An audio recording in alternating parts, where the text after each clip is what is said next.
His eyes are cold and restless, and his wounds have almost healed. And she'd give half of Bowden just to change the way he feels. 'Cause he knows his love's an Airdrie, and she knows he's gonna go. But it ain't no woman, flesh and blood. It's that COVID rodeo. Well, it's bulls and blood, it's dust and mud, it's the roar of a Sunday crowd. It's the white in his knuckles, the gold in his buckles, he'll win the next go round. It's boots and chaps, it's cowboy hats, it's spurs and let it go. It's the ropes and the reins and the joy and the pain, and they call COVID rodeo. Jeffrey, episode 25, how you doing, buddy? I'm alive and well, and yourself? I'm alive and well as well. That was, you must have stolen that song from something, right? Are you? That's Garth Brooks, man. I don't know Garth Brooks. Ladies and gentlemen, those Canadian Lads podcast episode 25. Jeff does not know Rodeo by Garth Brooks. No, actually, it is funny. I've seen him perform live twice. That's more because of my wife and her family, but no, I don't know that song. Well, it ties in perfectly to this week's episode of Those Canadian Lads podcast. It's episode 25, like I did mention, but lots of things happening, obviously, in the province of Alberta, the great province of Alberta. Few things that have just happened. There was a rodeo over the weekend held by a bunch of separatist loons. I'm not afraid to see it. Our buddy Keenan Bexty was there, aligned with the crew. Looking to goat the police into responding to the over 2,000 people attending the rodeo. There's new restrictions in place. Tom Wilson nearly killed Artemi Panarin in the National Hockey League the other night. We're going to talk about that. Some UFO updates and Aaron Rodgers. So Jeff, let's get started. What was your take on the rodeo over the weekend with our friends down in Bowden, Alberta? I don't really have a strong take on it. I will say that this is probably just thumbing your nose at the government to a certain extent and inviting conflict.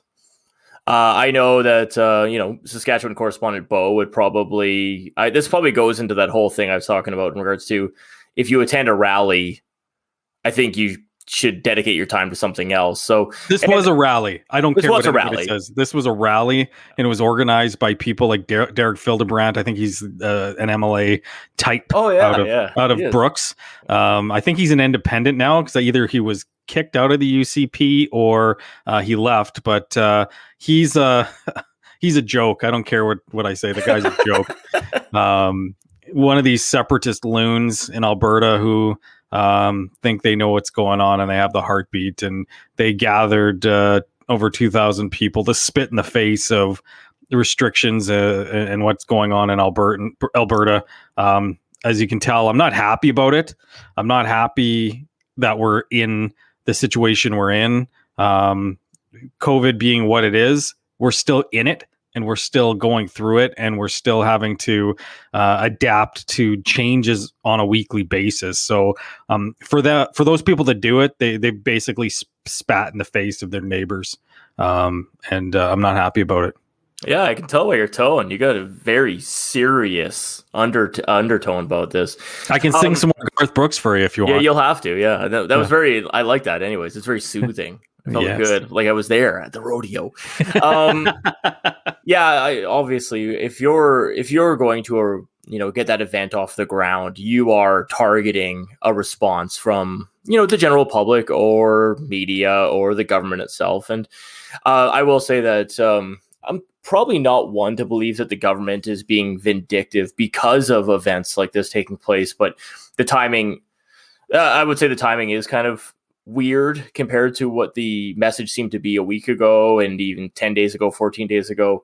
All of a sudden now it's just like, fine, you guys wanted to mess around? Well, we're not going to mess around anymore. We're going to lock it down. But I will say that rodeo didn't cause the numbers to spike to 2,000 cases every day for what seems like the last 2 weeks. So that's the thing. That's a whole nother story. That's the selfishness of people who aren't following the restrictions currently in place. And at the end of the day, we talk about supporting small businesses and things like that. This is hurting people in small businesses. Absolutely. When you're not following the rules and you're just thinking of yourself and your own well-being, you're not supporting small business right now. We're not out of this yet. It's 14 months, 15 months we're into this. Yes, those people are freedom-loving Albertans. I'm a freedom-loving Albertan as well, but at the end of the day, that's a rally. They're not the typical person. They're not regular Joe off the street. They're the people that went to that rally were basically just sticking their finger up in the air and being dickheads. And that's not the way to do it. And that's not the way to protest this. And I don't agree. So, yeah, as I said, I made my thoughts on rallies very clear throughout the course of these podcasts. But yeah, I just think you're not getting your message across in the most productive way you want to. You're going to lose the general public for the most part, just going like, yeah, I'm not down with this. I'm not down with you giving your message like this. But I will say, like, obviously we've gone into a new round of restrictions in Alberta, and I'm disappointed. Obviously, we're heading into some good weather. Summer's kind of upon us. It's still early at May 5th, but obviously the patios are now going to close on Thursday evening. I had a haircut booked in 2 weeks. That's obviously canceled. I guess the one thing that knowing that the new restrictions were coming in, I went and looked at the COVID numbers, and obviously they're not great. The amount of new cases every day, the amount of people in the hospitals, the ICU beds are being eaten up, and we don't ever want to have a time in history where, outside of war, where you need to do a triage hospital at the Butter Dome to accommodate how many people need health care at that exact moment. So we are kind of heading into a bad time. It's disappointing. I think the only thing I'm a little bit annoyed with is it's impossible to find data in regards to where these cases are being spread.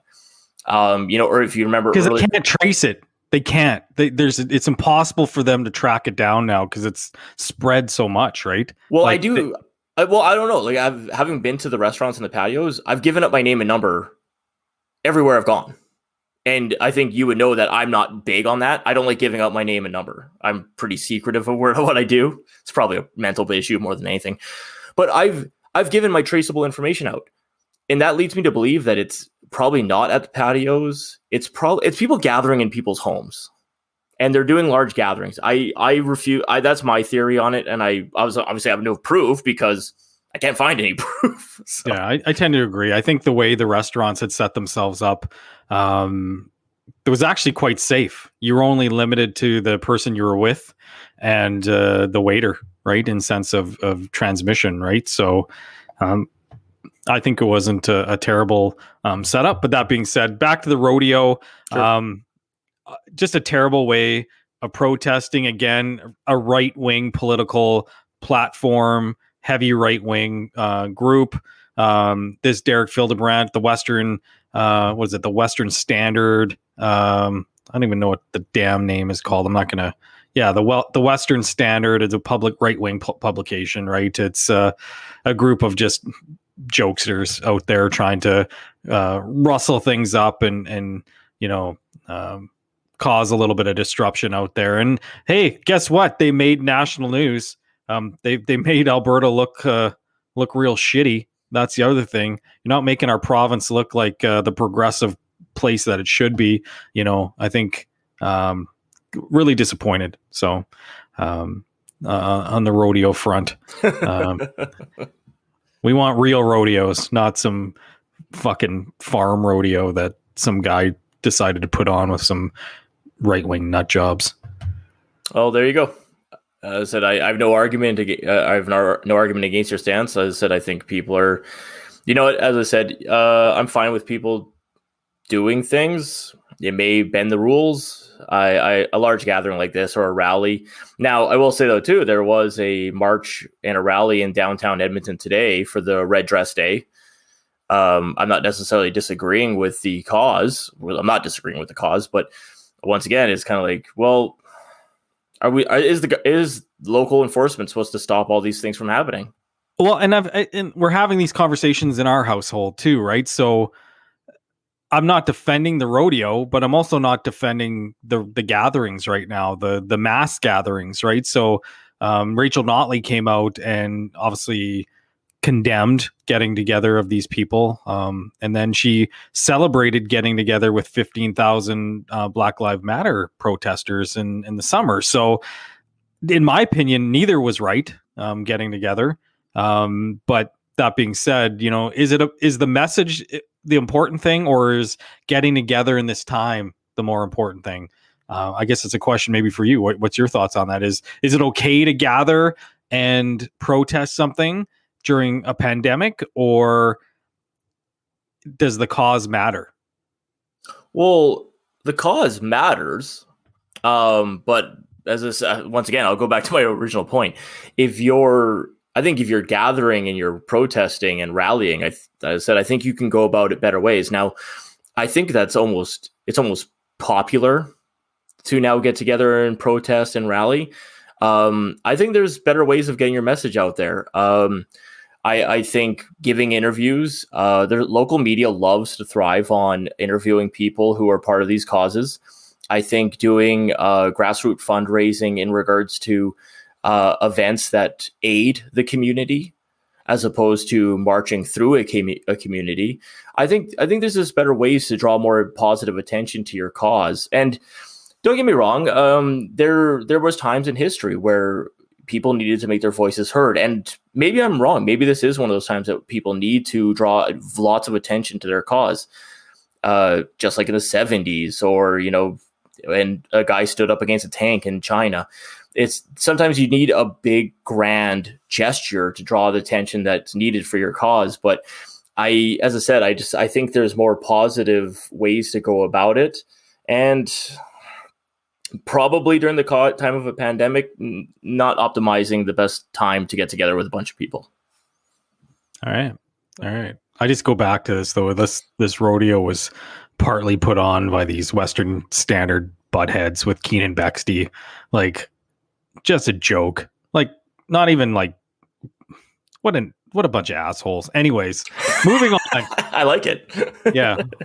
Moving on. Okay. So, speaking of assholes, we have new restrictions in place in the province of Alberta, and again, Bradley of those Canadian lads is not very happy. Obviously, the kindergarten to grade 6 have joined the grade 7 to 12s in online learning for the next 2 weeks, and you can't tell me that in 2 weeks' time these kids are going to be rolling back into their classrooms. There's no way.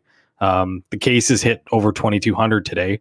And I'm sure we're still leading the North American average per capita in cases in Alberta. So, so some pretty shitty things. Restaurants had to adjust and change their business model and build outdoor patios. And guess what, Jeff? They're shut down. Yeah, they are. Yeah. So that's gotta suck. Well, that's just it. Like it's, even for chain restaurants, you're still putting time and effort into trying to accommodate what the government's asking you to do. And hey, listen, just because you take steps to do the right thing doesn't mean it's going to work out forever. But yeah, obviously this is a disappointment. Like now I'm not going to be overrun by children in my household like you will be. Oh, and I am right now. Yeah. There's a lot of Nintendo time in our house. Well, what else is to do with it, right? Yeah. But yeah, I think... I don't know. After when the announcement was coming down, the one thing I kept thinking was this inevitable? Because of the rising case numbers, was it always just going to get to this at some point? And unfortunately, are we just ahead of the curve before it happens in other locations in Canada? Now, that would make it sound like I'm saying, oh, it's not Alberta's fault. It is Alberta's fault. It's the government response. It's the general idea of the populace thumbing their nose at restrictions and doing whatever they want. But do you think, like, so Kenny pointed out that the restrictions that we have in place are very similar to what's on in BC and in Saskatchewan. Do you think it is a behavioral situation with Albertans? Do you think there's almost like I don't know if it's an arrogance or an attitude that we don't have to follow the rules. It's funny you bring that up, because when I was watching the news this evening while making dinner, or no, sorry, not making dinner, while watching my lovely wife make dinner, and I was pontificating, but because obviously you look at the numbers in Fort McMurray, and between the three major oil sands sites, I think it adds up to 1,000 cases. CNRL Horizon being hit the hardest at 432, 435, whatever it is, and then you have, as I said, raising case numbers across the board. And, I know it's not been popular that Kenny has said, well, we're going to put a certain amount of restrictions in place, and then we're asking you for personal responsibility. And those restrictions in place theoretically should have kept things kind of sane. I'm not saying it would have quelled the issue completely, but clearly, as a populace, we have just gone, fuck it, I'm doing whatever I want. A prime example of that, I went for a drive with the kids on Saturday, and we went to, I'm just going to say the company's names, I don't give a shit. Coolman's Greenhouse. We drove by there. Packed. Fucking packed, buddy. Packed. Like, couldn't even see like a parking stall available. And that's probably people in their late 30s to early 70s, going out and getting their gardening needs for the spring. Packed. Went over to a golf course in the region, one that I love, so I won't name their name. But you couldn't see a parking stall in the bloody parking lot, and it's a massive golf course. Yeah, but golf courses are probably safe. Like I do believe outside you're safe. I'm just saying, what I'm trying to get at the point across is that people are out and about. Right. Large patio downtown Edmonton, Jasper Ave, packed. Like, and with people obviously not from the same household, right? So, well, and that goes to the personal responsibility thing that annoys me. I said I've gone out for dinner with my lovely wife, and we've sat on the patio just to soak up some sun and enjoy some fresh air and not have to cook a meal, which is nice. But I got together with a friend on Monday, and we sat outside at his place and enjoyed a beer outside while keeping enough distance between the two of us. But one of the reasons we didn't go to a bar is because I was like, it's not right for you and I, because we don't live together, to go to a bar. And he was in full agreement. And we're both kind of like, no, we're not going to put a server in a weird position where she has to, hey, listen, can I see your licenses? I know I'm a 21-year-old, but I have to police you damn near 40-year-old men because you can't take a hit for 2 weeks. So it's like, yeah, we made the responsible decision of just sitting outside at his residence as opposed to inconveniencing other people. That's breaking the rules too, right? Sitting outside at somebody else's house. Yeah, I didn't go in his house. It's the same as sitting in a park. Are you sure? Yeah, I'm 100% certain of that, actually. We're gonna have to figure that out. No, I don't care. I don't care. But legit, yeah. You're allowed to gather outside in groups of 5 and keep distance. Right. Yeah. It was 10. It was 10. Now it's 5. But that's what we did. We got together outside. It was a group of 2 of us. But no, we're respecting the rules. It just happened to be on his patio. So I'm just trying to goat you. I'm sorry. No, I know the rules. I also know how to break the rules. So I speed. Anyways. Man. This is depressing garbage. We got 3 weeks of this, so unfortunately, listeners, you're going to probably get another 2 episodes of us complaining about this. Yeah. So. Catch me in week 2 of restricted lockdowns with kids doing online learning, and if I'm in the office and my poor wife has to tackle some of this by herself, we're going to have to figure things out, because the last couple days have not gone well. So, 1, there was no online school, and 2, like I said, lots of Mario Maker, lots of actually old school Mario Kart, because good. Oh, I can play that game actually. Yeah. Well, they lost the new Mario Kart, $80 game, flushed down the toilet probably. Wow. So, yeah, good times. Good joy of children. Now, yeah. I think we should end the podcast on a very light note. So let's put aside the sport. Are we ending the podcast? 20 minutes in? No. I'm just rolling us into another topic, but I think we should segue. We should leave the sports lightness for down the road, but the UFO news. Oh. So obviously, new information is new information according to you is coming forward on a daily basis, and you're getting excited about things. Now I see you shaking your head. Now, no, you're you're talking bureaucratical bullshit. This is actual legit. Okay, well, for those who haven't seen what's going on, so the IG, sorry, help me out with what's the IG again? The Investigator General. Okay, so the Inspector General of the Department of Defense. Yes.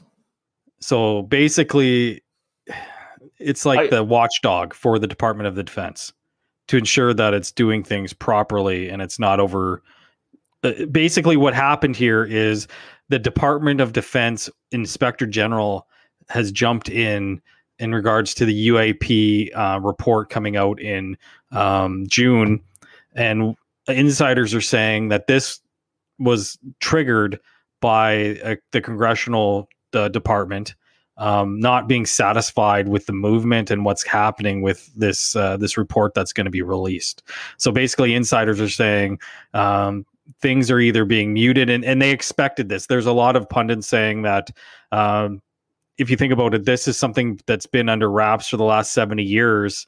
There's probably a faction of the government that has control of this and doesn't want it being opened up. So there's probably an internal fight going on between bureaucrats and internal departments trying not to give up what they have in regards to the phenomenon. And then there's a leak situation happening, right? Though be it government, push sanctioned. Like you're saying, oh, well, there's funding that needs to be had and we need more funding put into different areas. So maybe that's what's going on because of these leaks. So maybe there's a benefit to the leaks of this information. But what I see here is an independent department coming in and an independent investigator coming in and saying, no, we need to see what's going on here. Because if you think about it, there's a huge watch on waste in the government as well, right? So in my opinion, this is a pretty interesting step in regards to the UAP report, and this is all linked as well with the lying of what's going on. Lou Elizondo, I don't know if I touched on it last week. He was the leader of the ATIP government-funded group. Did you touch on Lou Elizondo last week? You reintroduce Lou Elizondo every other episode. There's 12 introductions for Lou Elizondo. Lou Elizondo is the catalyst to all this. He's the catalyst. I just want to pause you for a second before you go into what Lou went into, because I got some thoughts on what one of the interviews Lou did last week as well. But so from the memo, the object of this evaluation is to determine the extent in which the DoD has taken actions regarding unidentified aerial phenomenon. So here's my two trains of thoughts on that. Yes, actions could be regarding suppression of information. That is a legit possibility. It could also be, hey, during these reports that we've seen leaked out by government resources, we see that you guys have identified UFOs. You guys don't know what the flying objects are. What did you do next? And if the simple answer is we didn't do anything because we didn't know what they were, that's the end of the investigation. I think it's deeper than that. It's because if they didn't do anything next, they're going to ask, well, why not? Because we didn't know what it was. Yeah, but you didn't know what it was, and it was flying in U.S. military airspace, and you didn't do anything. Why didn't you do anything? Do you know what it is? Well, those are the questions that I guess will have to be dug up. Now, I guess because your excitement for this is way more palpable than mine. And this probably goes to the idea that I believe the government's inept. So a government agency that predominantly investigates bad spending habits of the military, and apparently a lot of false claims against the healthcare system in the United States. I don't know why there was so much of that on their website, but it is a government entity investigating a government entity. And And at that same time, one government entity looking into another government entity is something.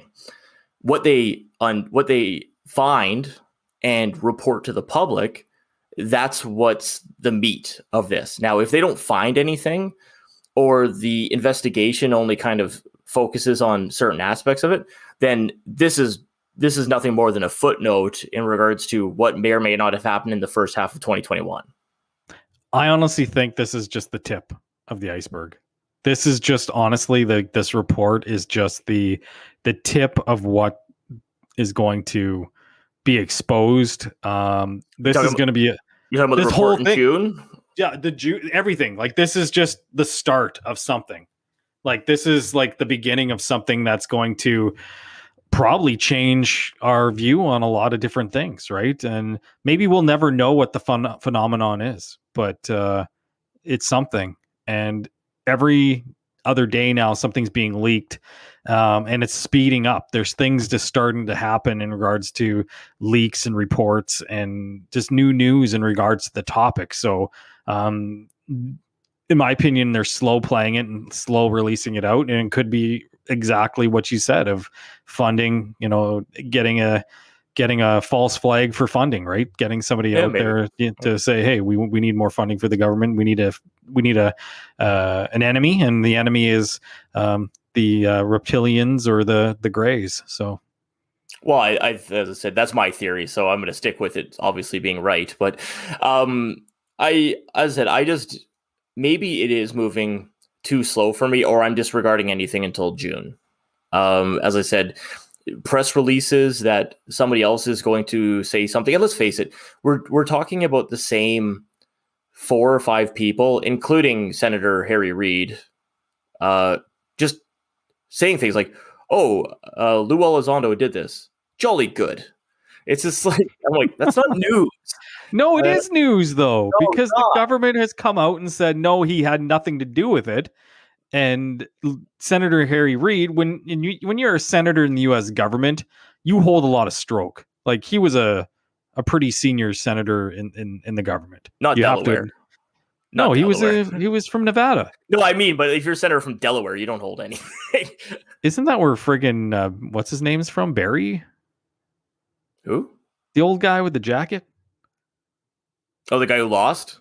Yeah. Yeah, there you go. People from Delaware lose. I can't even remember his name. Yeah, I know. I'm trying to blank on it too. I want to say Barry Manilow. Barry Melrose? Feel the burn. I don't know. Fuck. Anyways. No, I don't know. As I said, like, I'm waiting for June. I think that information will come forward. I think one of the issues too is that, and I know you're getting all hot to trot because it's making NBC, ABC, CBS, what have you. It's making the normal mainstream news to a certain extent. This is boring to me because I've already seen it. I've been seeing it for years. I'm new to this thing, man. You've been watching ghost stories and fucking UFO stories for years. Skinwalker Ranch. Yeah, I literally just got into this like in November of last year. Well, who's wasted their life now? Well, obviously I have, Yeah, I think my wife would disagree with me on that statement. Every time I walk to take the garbage outside, I'm looking in the sky going, oh, I'm going to see one tonight. I think actually that's one of the good things from this is people are actually going to enjoy. I think there's way more people enjoying going outside and watching the night sky because of the fascination with this. Or probably just trying to make sure that Chinese rocket doesn't land on anyone that's coming down. I'm not going to lie. When I saw that news story, I'm like, is it coming down in the US? Is it coming down in Canada? Have they aimed it at us? Is it an act of war? It's not gonna fly over Canada. I know that, but it is gonna fly over the US and a lot of other places. Could you imagine, like, you leave work and that fucking thing lands on your house and like you're my family. I hope they're alive. I hope they're alive. Anyways, you were bringing up Lou Elizondo again. What are you focusing on that? Well, I was just reiterating that the government lies. The government will lie, and they've been covering up this topic for 70 years. Christopher Mellon, who was he's with Lou in kind of that little group that's gotten together. They've stepped away from Tom DeLonge's craziness, and they've kind of gone on their own in regards to, I think that was more of a funding situation as they stepped outside their government, comfy government pension jobs. But that being said, good for them. But at the end of the day, I think this topic and Lou Elizondo is all tied to just the bigger story of cover up, right? And not wanting to share what they know. What's it called? Christopher Mellon. He was on Joe Rogan's podcast. Caught a little bit of today, and he basically said, and it's the whole thing. Well, I heard from a guy, and somebody in the know that the stuff around Roswell and recovered crafts. That's more of the stuff that's being leaked. Is that there's potential materials not from this world. And I think I've stated before that that's very exciting for me, because that is definitely something that, given in the right hands, that can be proven if it was potentially manufactured on Earth. Well, it's Dr. Jacques Vallée. I think we've talked a little bit about him on this podcast. He was actually the character from Steven Spielberg's movie, the one about the UFOs. Close Encounters of the Fifth Kind. Yeah. That one. Yeah, third kind. Third kind, sorry. Fifth kind. Fifth Element. Yeah, Fifth Element. What was the fucking guy from the Fifth Element? Bruce Willis? No, the guy with the white voice. I don't know. Anyway. Chris Tucker. Yeah, Chris Tucker. Chris Tucker, man. Anyways, where we're going at? So we went from Dr. Jacques Vallée to Chris Tucker, but we digress. But apparently he had a book about to be released. He's been investigating, and he was in that movie, The Phenomenon, and they've been testing materials, and they've been trying to take a very scientific approach and doing it the right way. Well, his book just got pulled from being released and published. By the publisher, or what's the story? There's no story. It was written. It was on Amazon for sale. And all of a sudden it was just pulled. Right. So, very interesting kind of, takeaway from that, because obviously he's pretty respected in his field. He's trying to, take a scientific approach. And, if he did have materials and it was to be released, there could be something to that too. Right. So, that's very interesting. Yeah, no, I thought that was like a really kind of interesting take. So there's a lot of people who do a lot of we're just reporting on other people's work, but there's a lot of people who put a lot of fucking time into this shit.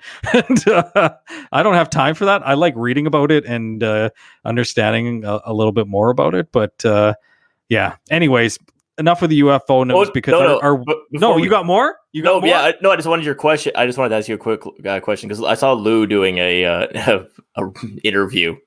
Lou Elizondo. Yeah, Lou has an NDA. Did you know he has an NDA? I've heard that from someone I know. Did you catch where he was talking about how he was actively discouraged from going after UFOs by certain American government representatives because everyone... demonic. They're demonic. Yeah, exactly. Yeah. I was I had two trains of thoughts immediately about that. And I was like, one, I kind of have a hard time believing. Because of my own religious beliefs, maybe I'm like, there's no way you could think that that's demonic, but I'm not over the top either. Jeff, there's people that are fucking religious, they bought into it. They're in it to win it. Oh yeah, obviously they're in it, and good for them. I'm not casting, and maybe there's something there, and they believe it and they love it, and good for them. But there's people who have that mindset that this is a demonic type thing. Well, how could you go your day-to-day life thinking that things flying around the sky are demonic? It's like, how fearful do you need to be? Because if they believe in it, one day Jesus is going to return. If that's the story, I don't know the Bible, so I don't think the Bible's got a lot of UFO stuff in it. I don't know. I haven't read it myself. What, the rapture, is that a thing? I don't know. Well, it's a thing in the Bible. I don't know if it's a real thing. Yeah, but if you believe the book, the good book, fair enough. You believe, but I still don't think it's UFO related. We're reviewing the Bible without ever reading it, Jeff. That's right. Actually, I had a joke about What do you call a government entity that investigates something but doesn't turn up anything? Two idiots who do a book review who don't read books. That's us. Yeah, exactly. That's us. All right. Speaking of, though, I did try reading the Bible once. I was in a hotel room on a road trip once, and it had the Bible in there. I'm like, I'm not gonna read. I'm not gonna watch TV. What's this? I'm gonna read this book, and I'm like, 5 minutes in, I'm like, I can't read this. This is like, too much. Yeah, you know what? This is probably not good podcast etiquette, but I'm going to give a plug to a podcast I listened to called Our Strange History, and it's a historian from Toronto. Oh, sorry, he's a history teacher from Toronto who does a podcast about what parts of history we can actually dig up and prove. And some of the stuff from the biblical era, it's amazing what literature there is and what things he digs up in regards to, hey, this lore is recorded. And it's pretty wild. So if anyone's interested in that type of old history, our fake history. So I'm going to have to check that out. I like it. It was a great podcast. Yeah. Switching gears once more. NHL history. NHL. So I don't know where you want to jump first. You want to go with Tom Wilson? You want to go with... Let me just read something here. It's a statement from the New York Rangers. The New York Rangers are extremely disappointed that Capitals forward Tom Wilson was not suspended for his horrifying act of violence last night at Madison Square Garden. Wilson, a repeat offender with a long history of these types of acts, and we find it shocking that the NHL and their Department of Player Safety failed to take the appropriate action and suspend him indefinitely. Wilson's dangerous and reckless actions caused an injury to Artemi Panarin that will prevent him from playing again this season. We view this as a dereliction of duty by NHL head of player safety, George Parros, and believe he is unfit to continue on his current role. Signed, New York Rangers. I like that it's signed by the New York Rangers. I just added that part. So. Oh, but it shouldn't be... No, but like literally in the statement, it doesn't say it's from the GM, president, or James Dolan. Well, there's news breaking just tonight. So this is Wednesday, the 5th of May. May the 4th be with you was yesterday. But it's the 5th of May today. And breaking in the afternoon today was Jeff Gorton and John Davidson, president and GM, were released from their duties of the New York Rangers. This statement apparently came from the ownership. So James Dolan. From James Dolan. So it came from the ownership. And it sounds like the two, Davidson and Gorton, were scurrying behind the scenes trying to protect their asses a little bit. And apparently Dolan stood up for his players. And it was actually, if you think about the actions of tonight during the game, a line brawl to start the game, multiple fights continuing on through the first period. I still don't know how the game ended up, but it was a brouhaha, Jeff, and it all started and stems from the good gentleman, Mr. Wilson. So before I jump into what Tom Wilson did, I do appreciate, one, the line brawl. I still like hockey like that, so I find that entertaining. I think it was Brendan Smith who, right after that line brawl, jumped Tom Wilson as soon as Tom Wilson hit the ice. And good for him, because he didn't fare as well as I think he had hoped he would against Tom Wilson. But Tom Wilson is a large gentleman who probably can handle himself, as we saw during the incident. But I obviously, if you go back a game and you see what Tom Wilson did, you'll have to forgive me. I forget the name of the player whose head he effectively DDT'd in front of the crease there. He went Jake the Snake on him. Oh, that part of everything that went down, that was bad. And the rabbit punch to the back of the head while the guy was a piece of shit, man. Yeah, that was bad. Everything else he did after that, I'm completely fine with, though. He fucking nearly killed Artemi Panarin. Hey, listen, this might not be a popular opinion, but hey, it's our podcast. I can say what I want. Panarin shouldn't, if you're going to jump Tom Wilson, you better pull him fucking down before he pulls you down. He nearly pulled him down through the ice. Yeah, that's what he gets for jumping on Tom Wilson. if you want to stop Tom Wilson from attacking your teammates, you better be a guy who can handle yourself. And Panarin is not that guy. That was a bad move on Panarin's side. I'm not saying Tom Wilson should kill him, but you jump on a bear. And I know I'm comparing Tom Wilson to a bear. Tom Wilson should know better than trying to kill someone. He's a fucking human being, Jeff. He's a human being. Animal. But hey, you jump on Tom Wilson. At the moment, he thinks he's in 3 different fights at the same time. Panarin, I'm sorry, man. You shouldn't have done that unless you think you can handle yourself. So he nearly smears Panarin, the bread man, his face all over the ice. Do you think Tom Wilson should have been suspended? Back to the statement that Rangers are coming out and said, "Hey, George Parros, you need to be relieved of your duties. You're not protecting the players."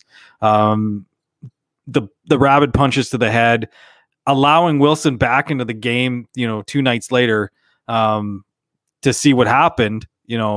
Yeah, we all like a line brawl. If you're from a certain generation, like we are, we grew up on this rock'em sock'em hockey. Don Cherry. Miss Grapes, by the way. I know he's a little outdated, but I do miss his voice out there in the hockey landscape. But yeah, what are your thoughts?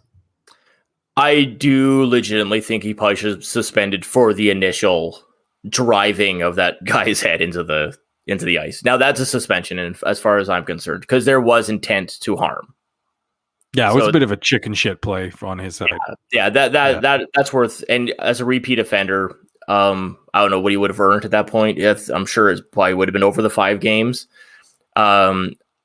I don't know if the refs had dropped the ball by only calling it a roughing call, but the Department of Player Safety should be able to step in and correct whatever they feel they need to correct. But yeah, for the initial hit, he's worthy of suspension on that.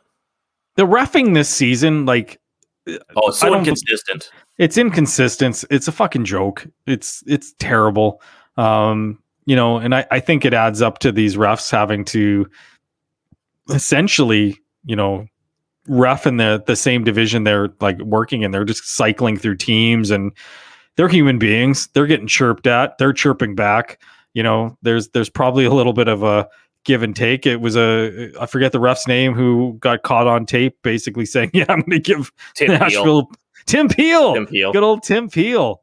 Couldn't make it to retirement. Had to go out with a smear on his in his shorts." Yeah. Anyways, but yeah, no, it sucked. So switching gears to another large gentleman on the ice, Milan Lucic has waived his no movement clause. Oh, Milan, past your due. I don't know what to read of that necessarily, other than I can't believe he's just helping the team out. I think he wants to get the hell out of Calgary, and I think a lot of players probably want to get out of Calgary. That's a nudge, wink, wink, I think, situation saying, "I'll help you if you help me." They know you can't trade that contract. So no. So basically, I'll go to Seattle. He's in the States. He's from BC. He'll be close to home. Yeah. I'm sure that's an ideal landing spot for him to ride out the remainder couple of years of his career on the 3rd or 4th line, whatever they'll play him. But that slew foot he had on Draisaitl last week. Yeah. He can go fuck himself. Yeah, that was a cheap shot. I would loudly yell that at him from Rodgers' place, from behind the glass. Well, you don't have to worry about that because you're not going to get in there. Yeah, I'll never get my chance. Hey, Milan, go bleep yourself. Yeah. Sam Bennett looks like he's a man reborn in Florida. Eh? Yeah, actually, it would be nice to have kind of a retrospective with Kyle from Flames Nation there to see exactly what went down with the Flames this year. The big pile of turd shit that there was the Calgary Flames. Because by the way, I've trained my daughter to say Calgary sucks. It's nice. It's quite fantastic. She hates Calgary. She also thinks that Americans are a hockey team, and she's like, "I hate Americans," and we're like, "No, you don't hate Americans. You hate hockey teams. You don't hate other countries or other people." It makes sense. That one slapped me in the face a little bit. So. It makes sense though. The logical jump for a child. There's 2 teams in Canada effectively named the Canadians between the Canucks and the Habs. So it's just like, why wouldn't there be a team called the Americans? Yeah, there once was the New York Americans. Yeah, there you go. Former National Hockey League, but that's not what she was thinking. So, obviously she read the history books. She did, yeah. And we had to educate her again. So she failed. She failed that test. So the Oilers clinch a playoff spot for the second time in 14 years. Oh, man. I can't even... What a good night. You know what, though? Them clinching... It clinchmas there the other day. It was great. Somebody termed the word clinchmas. So I did not hear that. Yeah, it was good times. But yeah, man, no, from 2017 when they clinched against the Kings on that fateful night, it was emotional. Like, it was like so exciting. Clinching the other night was as much gratifying as a fan. It was awesome. It was fantastic. But this team is a lot different than that 2017 team. Mm-hmm. This team plays with swagger. This team is clicking. This team has the two best players in the world. This team has something going for them. It's something, I'm not saying they're going on a run and going to win the cup, but they're a team that I think could make some noise with the way they're playing right now. And McDavid is just otherworldly and just unbelievable. Well, at the time of this recording, he's 7 points from 100. I think that I'd have a hard time believing that between himself and the other players on the team, there is clearly a goal to get him to that 100 points. Draisaitl said it last night. Like, yeah, if they can help him get there, they're going to help him. So yeah, no, and quite frankly, it's like, I think the only thing is, like, I'm all for the team and McDavid chasing that goal because you got some spare time. Obviously, I'd prefer if Draisaitl, McDavid, Nurse aren't playing 23 minutes. I think Nurse played 27 minutes last night. I'm like, you don't need to play 27 minutes against the Jets after clinching. The Canucks, yeah. They should have. Oh, sorry, did I say Jets? Yeah, you're getting ahead of yourself. I get ahead of myself, but I think it'd be great if they start scaling those guys' time back to, give them a little bit of rest and everything like that. We don't need them gassed out before they show up in the playoffs. And with how, I don't know what it's going to end up being. Winnipeg looks like they're just falling apart, and the Habs, other than when they play the Oilers, I don't think aren't world beaters. So it'd be great to get past that first round and then inevitably probably meet up with Toronto, which, as we know, has had the Oilers number the entire season. So I'd like to see them hitting their stride right before that. Yeah, I know. The one team that does scare me is Montreal. I don't know why. They seem to have the Oilers number, and the Oilers play well against pretty much everybody other than Toronto and Montreal. So I don't know. We'll see what happens. I still think the Jets have a potential to come back here. The Habs aren't playing as well as they have been either. They're an older team as well, and they're a little beat up. So we'll see what happens. We'll see who we play. At the end of the day, one more win against Vancouver and we clinch second place. They can clinch that second place mark and just start resting everybody, getting a game here or there, but also playing reduced minutes. Boosh bomb, buddy, last night too. Tyson Barrie, the fans were out in full form. The coronation of Ethan. What the hell's the guy's name? Evan Bouchard. Evan Bouchard. Yeah. I was gonna say, did you have like a internal struggle when he scored that goal, knowing that people are gonna be excited that he's got 3 goals in his like 6 or 7 games this year? A little bit, yeah. I'm not gonna lie. It's like I like what he brings.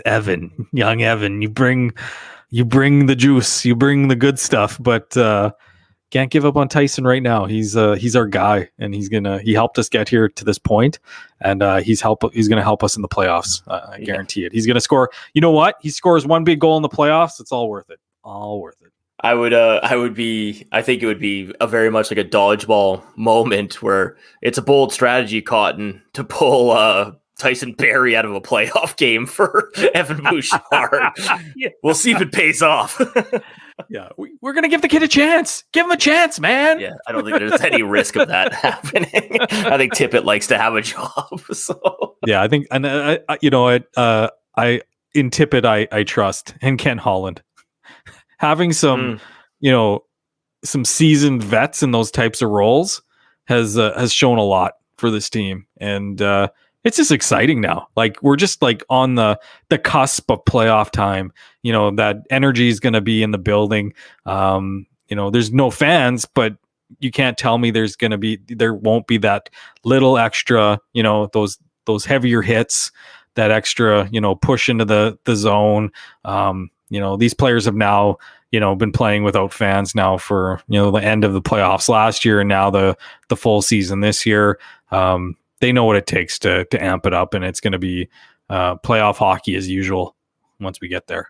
Well, it would be disappointing if the air came out of the balloon when you get, and I'm going to prefix this with, I certainly don't think Mike Smith should win the Vezina, but there's talk about his Vezina-like numbers. And as much as I love Darnell Nurse, I don't think he should win the Norris, but he is having the best season of his career. And is he in a Norris conversation? I suppose Draisaitl's going to, well, if he's up for the Selke, that would be pretty fucking wild, considering that he went from like a -3 player to a plus whatever he is now, 26 or something.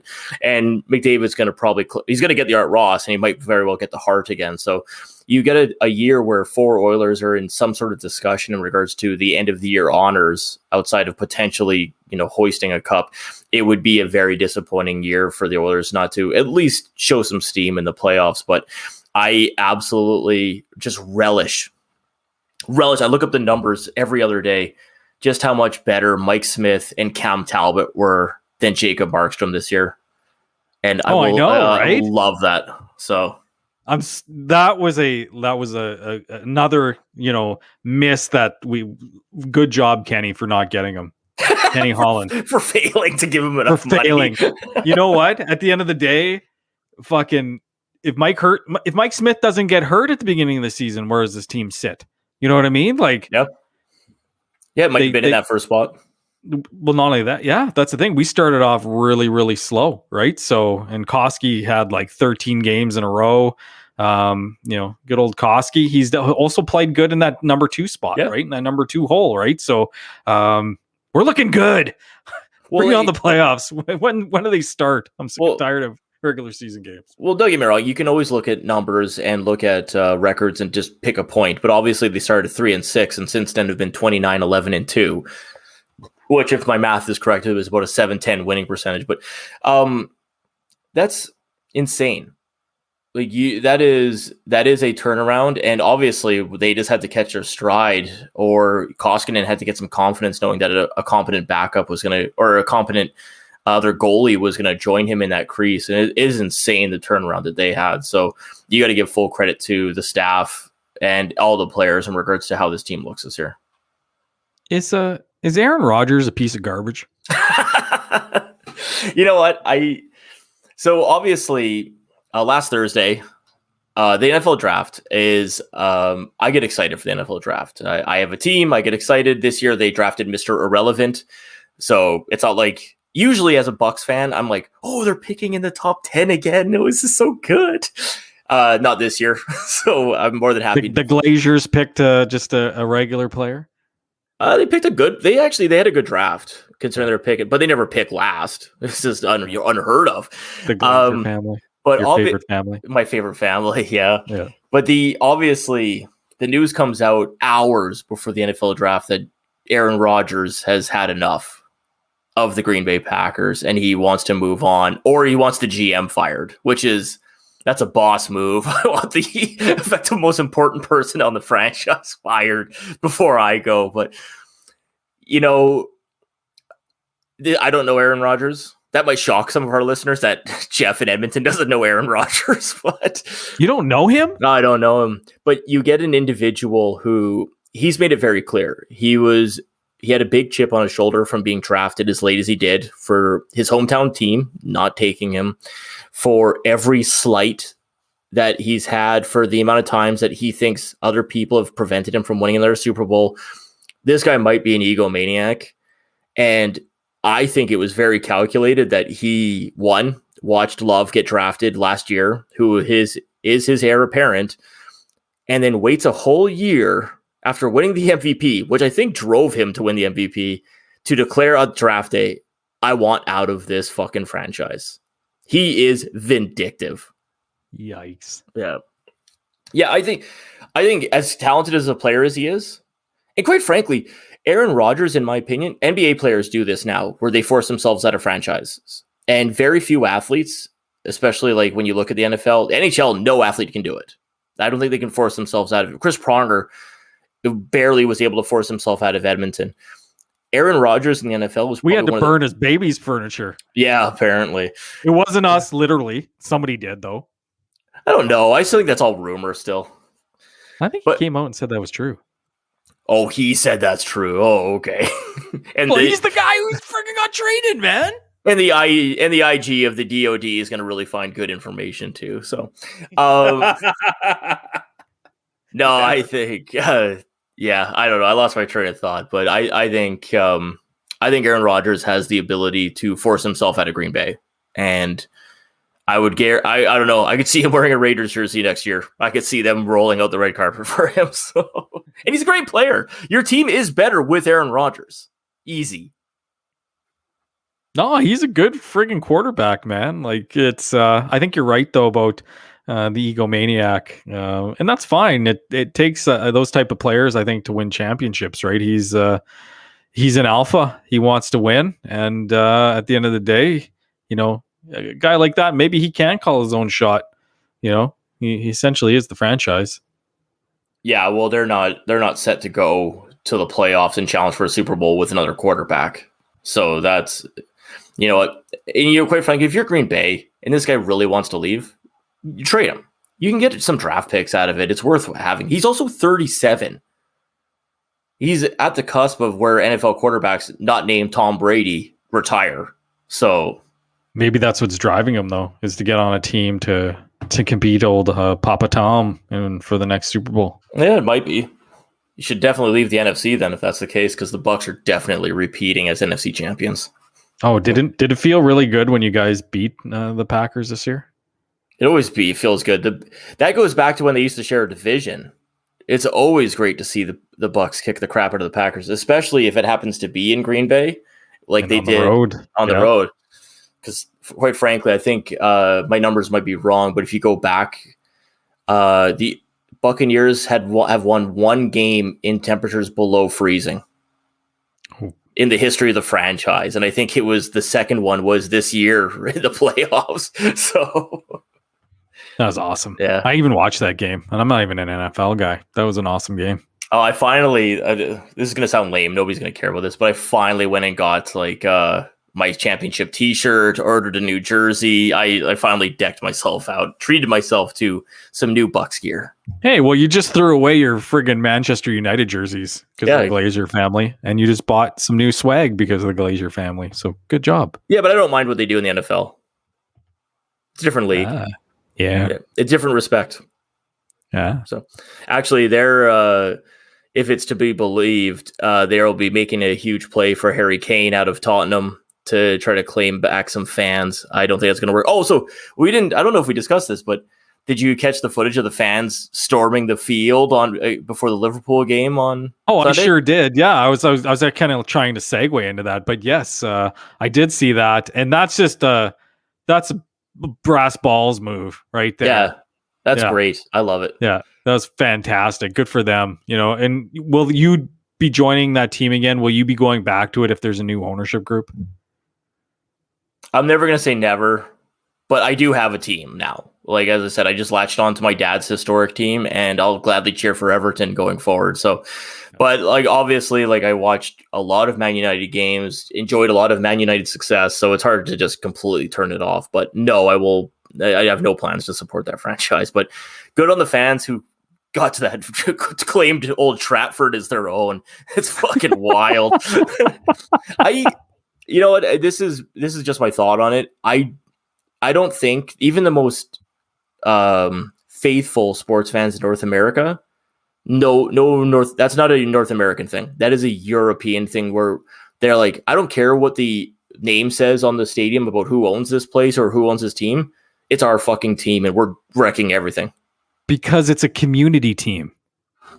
I think it came up through the community. That's the difference. These teams in North America are all franchises. They come from money. These teams were built out of the communities that they're in, right? So yeah, that's true. You know, they're grassroots, right? So completely different, and you're born into that as a fan, right? And we're starting to see that now in North American sports in the cities. It's becoming more of a religious, you know, realm. If you think about it, you know, people follow their teams, and they'll fight for their teams, they'll riot for their teams, in North America, but in the UK, it's very evident that they'll storm a field, take over the stadium, and say, "This is our fucking team. You don't mess with it." Well, did you ever catch the docu-series, The Football Factories? No. It's I think it's 6 parts, but it travels around European soccer, and they speak to the heads of what they're called the firms. These are the groups of fans who agree to fight the other fans before and after games. And like they talk about they're interviewing these guys in Czechoslovakia, Russia, Spain, England, and they're like, we're here in this guy's fucking kitchen, and he is calling the head of the firm of this other place, and they're arranging a neutral site to fight. I'm just like, this is so wild. I love it. Yeah, the last soccer documentary I watched was Ted Lasso on Apple TV. So I don't think that's a documentary. No, it wasn't? No, but it was pretty good. Actually, I should really get my dad to jot down some of these stories, but having grown up in Liverpool and supporting the Everton team as opposed to Liverpool, he's got some great stories where they rode the team bus, not the team that the players were on, but they'd have fan buses go across, and there'd be broken windows and things thrown at the bus, and they had to run into the stadium, which was secured by security for the tunnel for you to get into. Security guards running right down the sides. As soon as the game's over, you're back on that bus and they speed you the hell out of there, which is wild. You can never think about that in a North American sporting event, unless you're a Giants fan at a Dodgers game and some assholes cave your head in front of your children. Did that happen? Yeah, that did happen. They killed a guy in front of his kids. Oh my God. Yeah, it was 5 years ago. Who was the guy who threw the baseball and the dad fell over? Josh, something, the alcoholic. Josh the alcoholic. Yeah. The hell's his name? Josh Hamilton. Josh Hamilton. Yeah. Threw a foul ball to a dad who was just trying to impress his kids and fell over the railing, and end of that happy family. I wonder what that kid's doing now. Well, he might be 12 now. Oh, maybe. Yeah. That was only a few years ago. Yeah, but I think he was 6 when it happened. Oh, terrible stuff. Yeah. Actually, on that note, actually, if I was Josh Hamilton, I think it's Josh Hamilton, I'd be back on the bottle after that game. I'll tell you that much. Oh my God. Poor Josh. Yeah. All he was doing is helping that dad out, and yeah, I bet he never threw another ball into the stands again. Yeah. Final quick note. I know we had already passed on our government stuff, but I didn't want to miss asking about this because obviously Bill C-10 has caused a stir. It was briefly brought up in last week's podcast. What do you think of the government going, we just want to be crystal clear that this is not going to impact social media? It better not. But people are going to lose their effing minds. So my question, they're napped and throwing this out there. I watched an interview with the minister on CBC, and if you're looking for a softball liberal interview, generally it's the CBC, but the CBC guy was just throwing it at this dude, and he was just fumbling over his words and didn't really have a strong, part of me thinks that, they were trying to slip something in, but people are pretty hypersensitive these days to their rights, freedoms, what's going on with restrictions.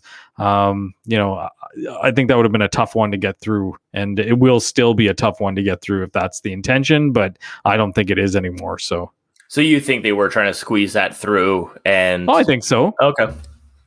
Oh, I was just curious about that because government's regulated everything else in Canada. Why wouldn't they want to regulate social media? Yeah, fair enough. Commies. Not me, but not me either. All right. That being said, obviously another lovely evening with those Canadian lads. Brad, do you have any parting thoughts before we say vamoose? Yeah, no, it was a fun episode tonight. Looking forward to the next one.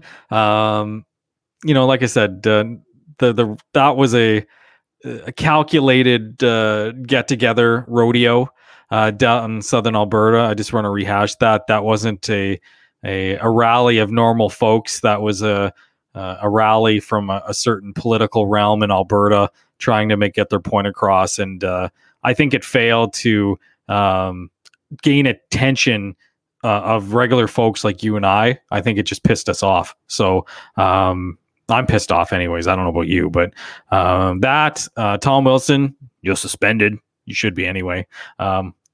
It sounds like he's hurt or he was pulled out of the game tonight. So we'll see what happens there. Really eager to see what's coming down the pike in regards to the Edmonton football team name. Every week goes by and there's still nothing. So we'll see what happens on that front. And that being said, Jeff, beautiful spring weather in Edmonton, Alberta, Canada. If you're listening south of the border, you can't come here because the borders are closed, but we can tell you it's getting nice and warm. So that's all I got. How about you, buddy? Well, I don't have anything quite as uplifting as that, but no, yeah, what else could be said about that? I think people are idiots. I think rodeos are stupid. Rodeos aren't stupid. They're fun when they're sanctioned and they're put on by proper people. So on that note, thanks, listener. Thanks for joining us again for episode 25 of Those Canadian Lads, and check us out next week. Thanks again for listening to Those Canadian Lads podcast. Give us a follow on social media. We're on the Twitter, Instagram, and Facebook. And if you like what you heard, give us a follow and share it with your friends. Thanks again, and have a great night.